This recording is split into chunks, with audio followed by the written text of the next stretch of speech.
हाँ जी, जय श्री कृष्णा जी, कैसे हो आप सभी? आई होप आप सभी स्वस्थ होंगे, सुरक्षित होंगे। तो अभी जो है जहाँ पे ब्लॉग का एंड किया था ना, वहीं से ही नेक्स्ट ब्लॉग की शुरुआत कर रही हूँ।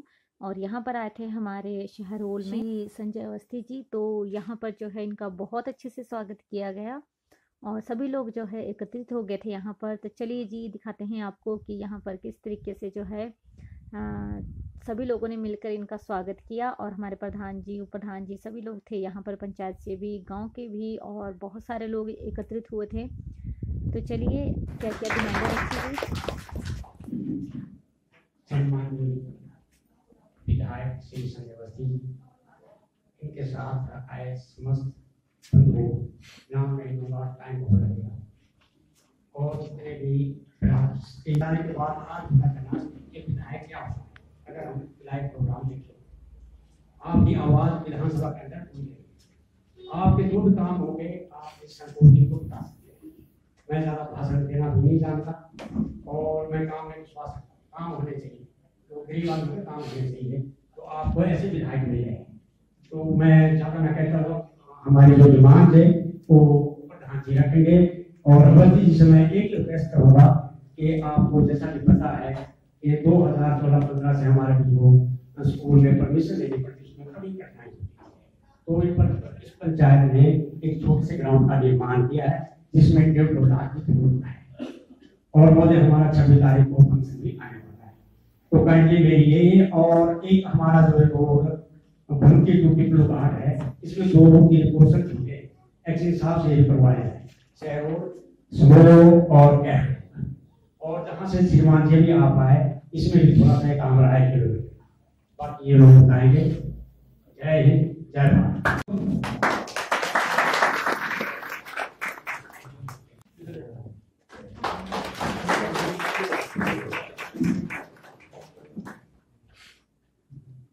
ये प्रधान और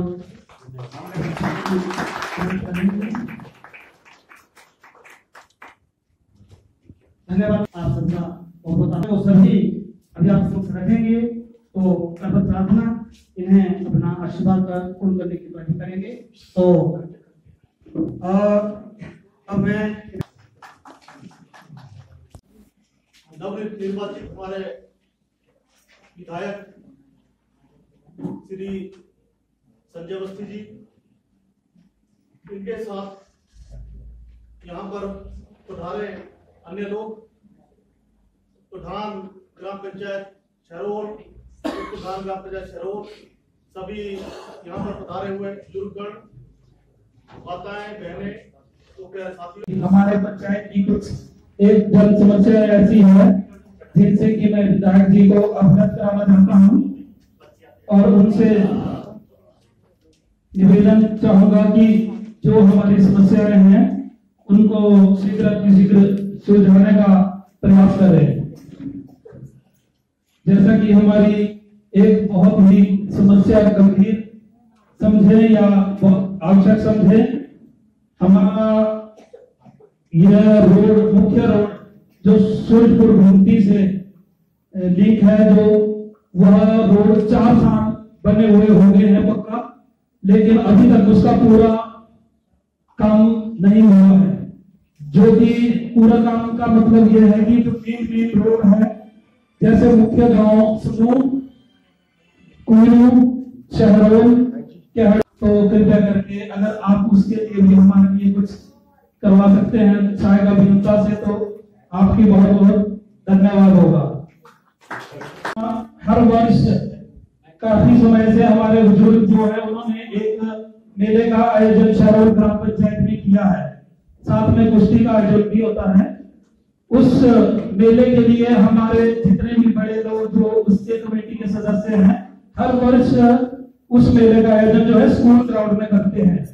तो स्कूल ग्राउंड में आजकल शायद परमिशन नहीं मिलती, आजकल काफी समय से परमिशन नहीं है, तो स्कूल वाले हमें परमिशन नहीं देते हैं, जिसके लिए हमारे लोग कभी डीसी साहब के पास या बड़े बड़े औहदों पे जाके रिक्वेस्ट करते हैं।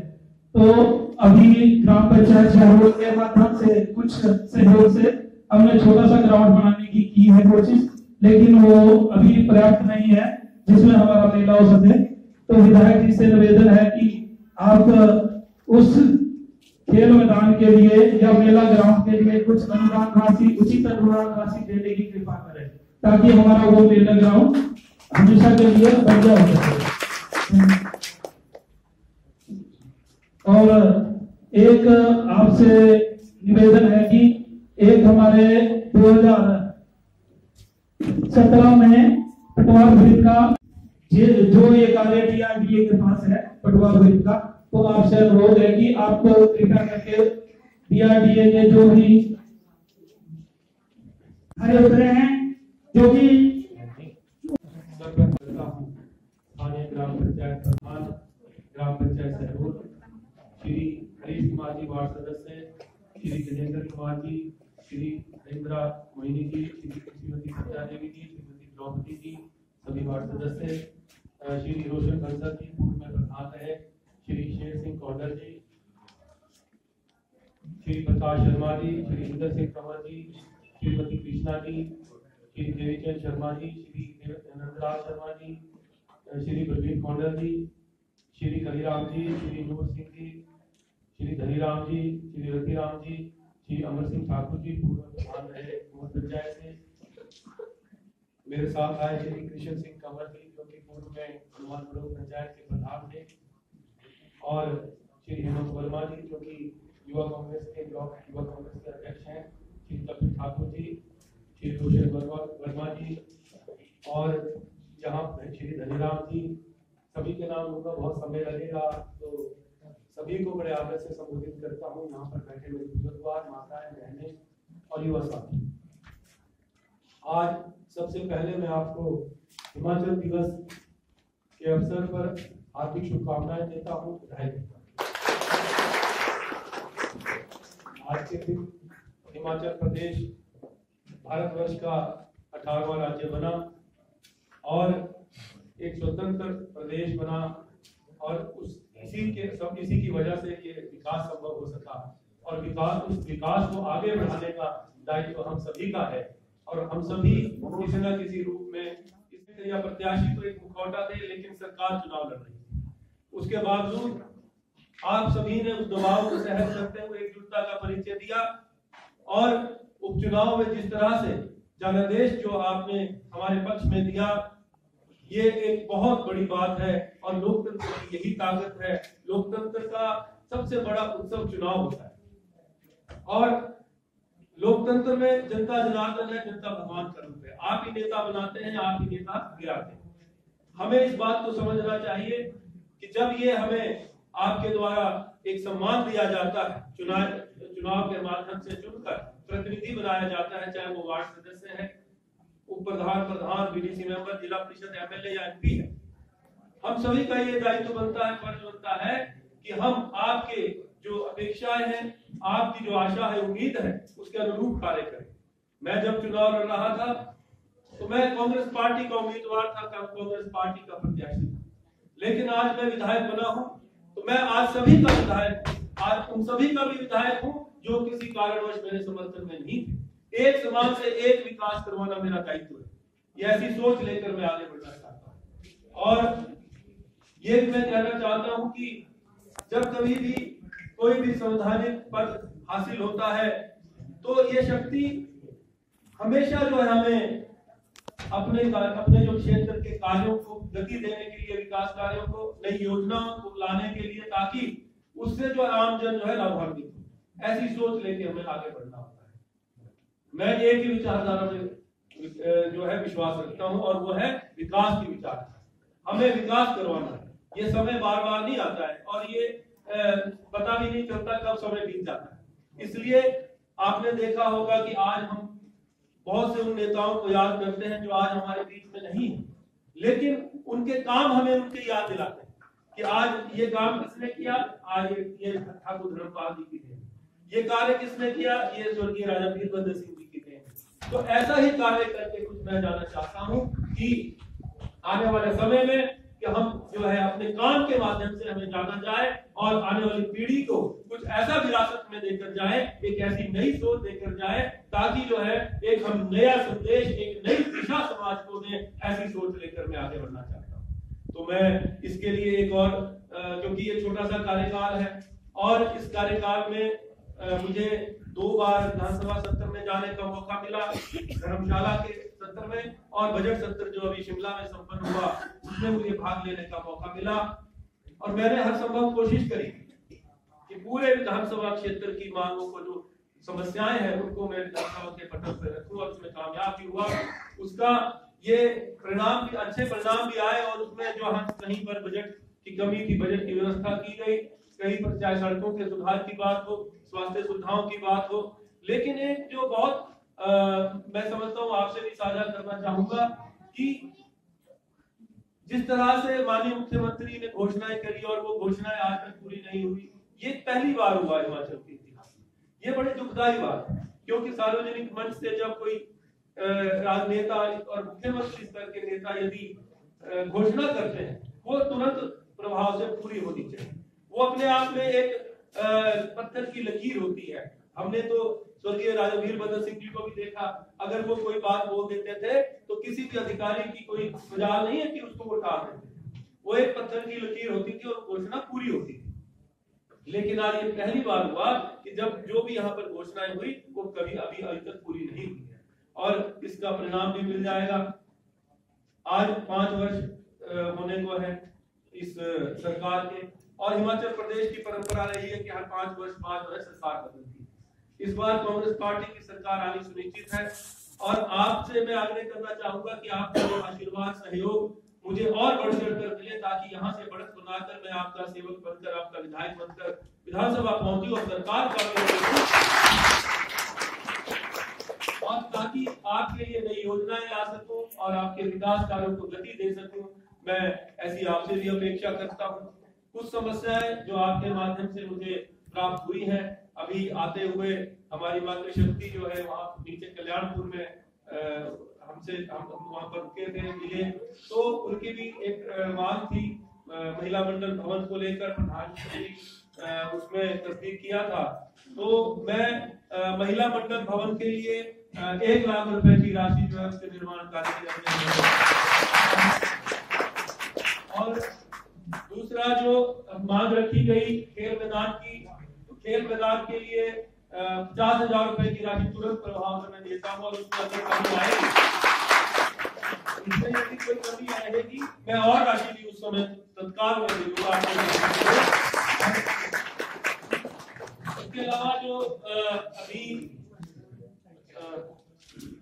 जो मांग रखी गई थी सड़क की बात है, ये सड़क में आज छुट्टी है, नहीं तो मैंने अभी एक्सीएम पीडब्ल्यूडी को अभी यहीं से फोन आपके सामने मिलाना था, लेकिन मैं आपको विश्वास दिलाता हूँ कि कल ही उसके इस सड़क को कितनी जल्दी वो करेंगे, इसके आदेश जो है मैं कल ही दे दूंगा उनको, ताकि आने वाले समय में जल्दी इसकी सुविधा मिले, और जहाँ जहाँ ये कच्चा पोर्शन है इसको जो है टाली की स्लैब हो जाए। इसके आदेश मैं कल ही कर दूंगा।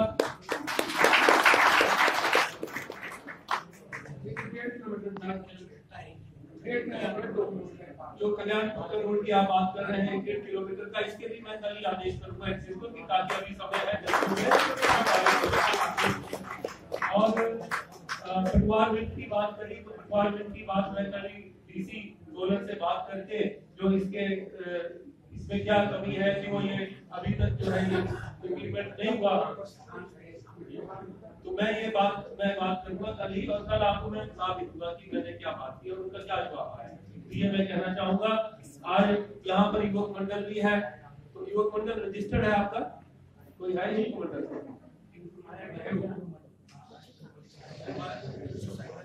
इनको सम्मान के लिए जो है ताकि आप अपने लिए दरी या कुर्सियां जो भी आपसे सम्मान लेना है तो आप ले। कल्याणपुर का युवक मंडल जो रजिस्टर्ड है, मांग तो इन्होंने नहीं की, लेकिन हमारा फर्ज बनता है कि हम युवाओं को प्रोत्साहन दें और ये सही रास्ते पर चलें। और इनको भी मैं सम्मान के लिए कोई भी किट लेनी हो, कुछ है 10,000 रुपए की राशि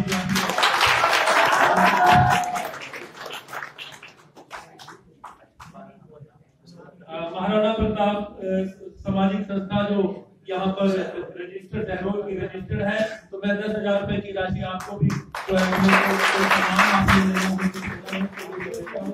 और ये आप ही का दिया हुआ है जो आप ही को दे रहा हूँ। तो मगर ये मैं चाहता हूँ कि आने वाले समय में आप एकजुट हो, क्योंकि आज हमारी जो लड़ाई है, हमारी लड़ाई ऐसी ताकतों से है जो समाज का विभाजन कर रही है अपने राजनीतिक स्वार्थों से। आज क्योंकि अगर एक समाज एक राष्ट्र होगा तभी हम तरक्की करेंगे, हमें यही सोच कर आगे बढ़ना है। आज यहाँ पर विधायक प्राथमिकता का की जो हमारे हमें एक संवैधानिक शक्ति दी गई है, उसमें जनवरी माह में माननीय मुख्यमंत्री के साथ बैठक थी, जहां पर हमें सड़कों के लिए और या फिर सिंचाई की योजना है, पेयजल योजना है, उसके लिए हमें एमएलए प्रायोरिटीज में हमने जो कुछ योजनाएं देते हैं। लेकिन इस बार पहली बार जो हमें 2 योजनाएं नई मिली है इस नए वित्तीय वर्ष में, मैं आपसे वो साझा करना चाहूंगा।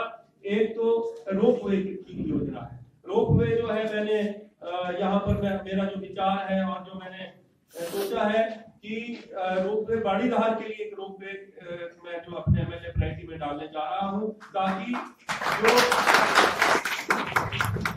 जैसे जयनगर मटेरी साइड से जो है वो शील घाट पहले चरण में और दूसरे चरण में बाड़ीधार, और बाड़ीधार से नीचे सरियाज, और सरियाज से या कोटला या पिपलू घाट साइड कहीं भी जहाँ सर्वे फाइनल होगा, उसके लिए ये मैं एमएलए प्रायोरिटी में डालने जा रहा हूँ। और दूसरी जो योजना इस बार हमें मिली है वो हमें मिली है सुरंग की। तो सुरंग एक टनल हम डाल सकते हैं, तो जहाँ सुरंग जो छोटा जहाँ से बहुत कम डिस्टेंस बने और जिससे लाभ जो है लोगों को मिले, तो उसमें मैंने 2-3 सर्वे करवाए थे पीडब्ल्यूडी के माध्यम से। तो उसमें जो मंगल का एरिया है वहां से 22 किलोमीटर घूम के बलोखर होते हुए हमारा यहाँ पर नौगांव को आते हैं, तो सहनाली से एक शॉर्टेज रूट बनता है बलोखर के लिए, जिसमें आधा किलोमीटर की टनल जो है वो प्रपोज्ड है, प्रस्तावित है, जिससे कि 22 किलोमीटर का सफर जो बचेगा। और ये भी एक आने वाले समय में एमएलए प्रायोरिटी में डालना जा रहा हूँ, क्योंकि मैं इसलिए बता रहा हूँ कि ये आप ही के द्वारा संवैधानिक शक्ति के लिए और पारदर्शिता के लिए आपसे मैं ये साझा कर रहा हूँ। तीसरी एक जो हमने योजना अपने नेताओं से बैठकर बात की थी और उसको जो हम प्रैक्टिकल शेप देने जा रहे हैं और घोषणा पत्र में भी हम इसको शामिल करने जा रहे हैं, मैं वो आपसे बात करना चाहता हूँ, वो साझा करना चाहता हूँ। आज गांव-गांव में हम जाते हैं और 72 पंचायत में लगभग हर गांव में मेरा जाना होता है। मैंने देखा कि हमारे गांव खाली हो, आज गांव में जाते हैं तो वहां पर सिर्फ बुजुर्ग मिलते हैं और हमारी जो युवा पीढ़ी है पलायन कर रही है, बाहर जा रही है, उनको कैसे रोकना है? अच्छा, वो भी सही है कि वो शिक्षा प्राप्त करते हैं, वो शिक्षा प्राप्त करके उनको यहाँ कोई रोजगार के साधन नहीं है, तो अपनी आजीविका तलाश करने के लिए वो शहरों की ओर या बाहर की ओर जा रहे हैं जहाँ उनको कोई नौकरी मिल रही है। और उच्च शिक्षा प्राप्त करने के बाद भी बड़ी छोटी छोटी नौकरियां कर रहे हैं, संघर्ष कर रहे हैं, उनको उनके भविष्य को देखते हुए हमने एक योजना जो है हमने आपस में चर्चा करी है और उसको हम एक प्रैक्टिकल शेप देने जा रहे हैं। मैं वो आज आपसे साझा करना चाह रहा हूँ। हमारा ग्रामीण क्षेत्र है, ग्रामीण क्षेत्र में हमारा जो हर घर में जो है गौधन है और गाय पालते हैं, हर घर में है। तो हम दूध उत्पादन को बढ़ाने का जो एक योजना जो हमारी है वो हम उसको बना रहे हैं और उसमें दूध का जो रेट हम उसको सरकार जो है दूध का 80 रुपए किलो दूध उत्पादक से खरीदेगी। जो दूध 80 रुपए लीटर जो है वो आप बोलेंगे 80 रुपए लीटर खरीदेंगे तो बेचेंगे क्या? बेचने का रेट जो मार्केट में वो 50 रुपए या 45 रुपए होगा, जो 50 रुपए का रेट जो चल रहा है, तो 30 रुपए जो वो है सब्सिडी जो है वो सरकार वहन करे। आज आपने देखा हुआ कितनी योजनाएं आज जो जिसपे सब्सिडी मिल रही है जिसका दुरुपयोग हो रहा है, आज उसका उन योजनाओं में से सब्सिडी की कटौती करके हम ये यहाँ पर जो है वो सब्सिडी देंगे ताकि वहां की आर्थिकी बढ़े। अगर कोई 10 लीटर दूध का उत्पादन करता है तो उसको 800 रुपए की इनकम होती है रोज। तो अगर किसी ने बढ़ाना है अपनी वो कैपेसिटी अपनी वो क्षमता है, क्षमता के आधार पे अगर वो कोई ज्यादा बढ़ा सकते हैं तो उसके लिए एक रोजगार के अवसर ये प्राप्त होंगे। और 30 रुपए के हिसाब से अगर 1 करोड़ लीटर पूरे हिमाचल में दूध पे सब्सिडी देनी पड़ती है तो 30 करोड़ रुपए की सब्सिडी बनती है। 30 करोड़ सरकार के लिए कुछ भी नहीं, जहां हजारों करोड़ रुपए की सब्सिडी अलग अलग योजनाओं में चल रही है आज की डेट में, और जिसका आधी से ज्यादा का दुरुपयोग हो रहा है, आम जन तक नहीं पहुंच रही है, वो जेबों में जा रही है कई लोगों की। तो उसको रोक कर और वो जो सब्सिडी डाइवर्ट करके हम जो है सरकार वहन करेगी इसके लिए, दूध के लिए, और उसमें 30 रुपए पर लीटर जो है वो सब्सिडी मिलेगी। और ताकि जो है हमारे युवा इस तरफ आकर्षित हो, छोटे छोटे डेयरी फार्म जो है वो विकसित होंगे और एक आजीविका का साधन बन के हमारे जो युवा पीढ़ी जो है और हमारे जो शिक्षित युवा है वो गांव में रहेंगे, अपने गांव में अपने जब रहेंगे तो डोरू भी पाएंगे और फसल भी प्राप्त करेंगे, तो इस तरह से अपने बुजुर्गों की भी सेवा करेंगे।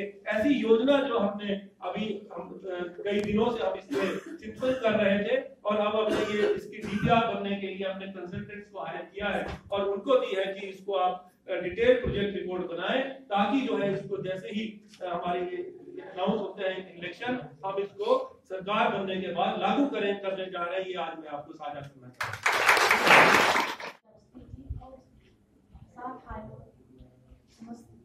अतिथिगणों का स्वागत करती हूँ, अभिनंदन करती हूँ और हमारे ग्राम पंचायत शहरों के सभी माताओं, बहनों, भाइयों, बहनों, इनका मैं स्वागत करती हूँ, अभिनंदन करती हूँ। साथ ही अपने साथी प्रधान जी और वार्ड मेंबर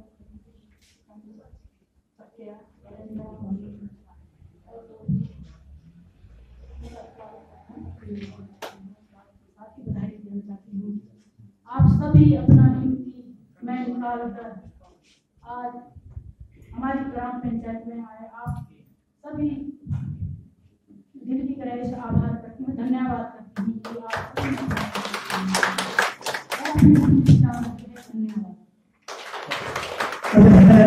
अमरीश कुमारी माननीय प्रधान, सबका बहुत धन्यवाद।